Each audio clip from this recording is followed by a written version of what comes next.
Isang dokumentary na napanalunan ng Pinoy, yung sa New Zealand. Ano ba yung reaction niyo po? Yung ano niyo po, yung sa dokumentary po na napanalunan sa New Zealand. Sa isang festival po. Yung fresh delivery.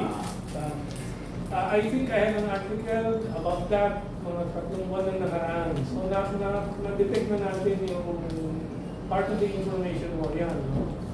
Na director at producer na gumawa po nitong video tungkol yan sa official window natin na i-install po ng Chinese Coast Guard or kung ano naman. Well, ang aking sinulat tungkol dyan ay unang-una US aid funded yung project na yan. Kita-kita na natin yung simula pa na ito ay kanilang develop into a major propaganda story. Pinag-iwanan din natin na sa kabila naman ng story ng iyan, marami tayong mapapakita kung nandito si Joshua, we could flash it immediately. Mga reklamo ng Filipino fishermen sa halos 1 buwan na natitigil ang kanilang hanapbuhay sa dagat dahil sa Philippine-US balikatan military drills. Napapatigil po sila and so on. So, I also explained that it is a very nice story to develop as a propaganda story.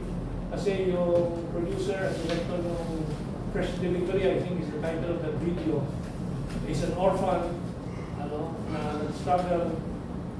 So it's a very emotionally charged story na magandang propaganda. But it is an American propaganda project. Nasagot ko bang tanong? Ano maaaring makipalabas dito sa website? I don't know kung...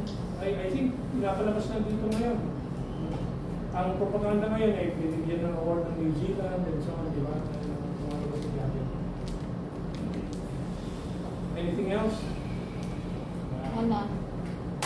Krish, malamig dito sa likod.